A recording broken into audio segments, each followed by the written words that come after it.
Welcome back to Newsday here on Arise News. Time for some sports news. A long-range shot by the Carthage Eagles of Tunisia at the beginning of the second half and a red card to Alex Iwobi. Well, that brought an end to Nigeria's hope of winning the African Cup of Nations in Cameroon.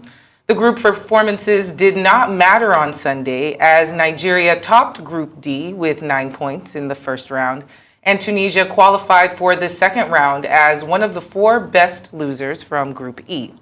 Nigeria had been the only side to win all 3 of their games in the group phase and were overwhelmingly favorites as Tunisia battled without 7 players who were isolating because of COVID-19.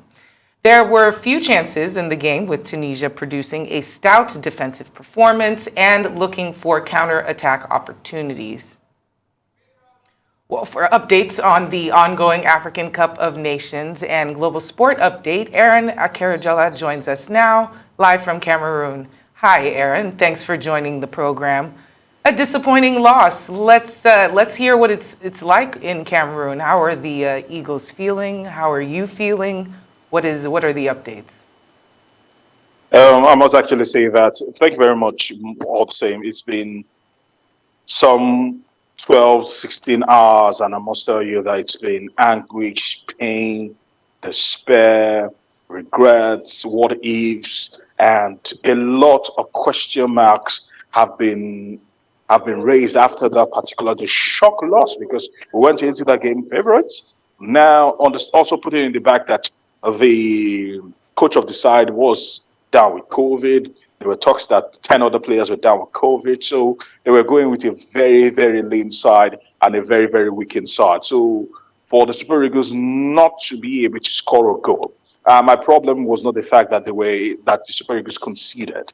The fact that they could not score a goal on the day was completely disastrous. And I must say that it's been hard to swallow. It's been a bitter pill to swallow. The Super Eagles know this because they were expected to get as far as the finals, but that did not happen. That will never happen now. At least for this tournament, we might be looking forward to 2023 when Africa's actually hosts it. But for now, I must tell you, it's really sad. And for all the Nigerians who actually flew in to support the Super Eagles, they were disappointed. More than 90% of the people in the stadium yesterday were supporting the Super Eagles to do the business and make life easy for them and get into the round of 8. But that wasn't meant to be. Well, Aaron, Augustine Eguavoen, that's the Super Eagles coach, blamed the Senegalese center referee, as been one of the reasons why the team lost. Can you tell us more about that? There were questionable calls about the center referee on the day, and he's also had question marks about his officiating in time past. Case in point, the qualifiers for the Africa Cup of Nations, South Africa against Ghana. There were major question marks about his officiating, and yesterday probably he was overwhelmed by the occasion, a rush of blood to the head, because a lot of people were saying that Alexander Iwobi was had just been on the pitch for 5 minutes. And usually when referees always have an opportunity to probably give a slap on the wrist when it comes to first time offenders. And he came into the game in the 57th minute. Before the 63rd minute, he was sent packing. And it was really, really a low blow for the Super Eagles, because the Super Eagles were already trailing the game. The Super Eagles were already chasing the game. They brought in Alexander Iwobi to try to change the formation, and they were unraveled. And there were some other questionable decisions, I must actually say, that the referee should have probably let the ball go or probably stop play. It did not happen. But ultimately, the Super Eagles did lose. And usually, games of this magnitude are not always replayed. So regardless of the protestation, we will not see the game being replayed.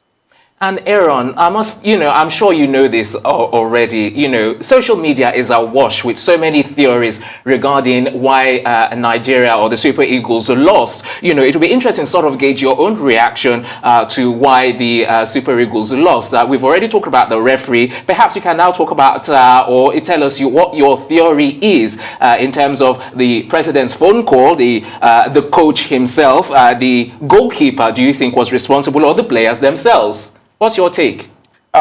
And obviously, of course, a lot of people are being just cheeky by saying that the president's call actually jinxed this particular tournament. That as soon as he called, things actually unraveled for the Super Eagles. I don't think so. I just believe that it was down to gamesmanship, and the Tunisian side, the Carthage of Tunisia, as they like to, as they are fondly called, had a better strategy, had a deeper strategy, had a wholesome strategy, and they were able to execute to the latter, as against the Super Eagles being pedestrian and being one-sided. And we needed to see more dynamism in the side of the Super Eagles. That did not happen, and ultimately we paid for it, because football is about goal scoring, and if you can you win the game?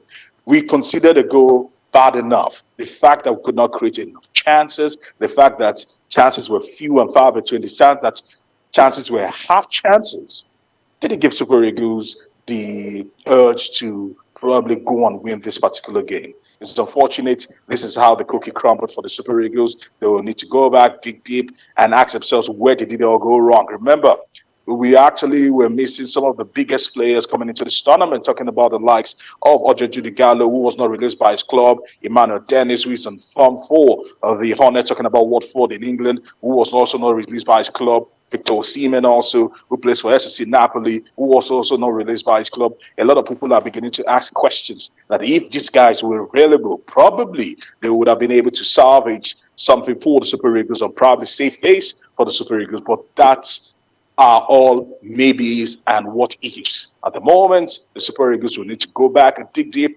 They've got a major qualifier for the World Cup in March 25th and 27th, where they'll be taking on one of their arch rivals, talking about the Black Stars of Ghana. Let's see what happens there. This is a low blow. That would be devastating if Nigeria does not make it to the Mondial in Qatar in November.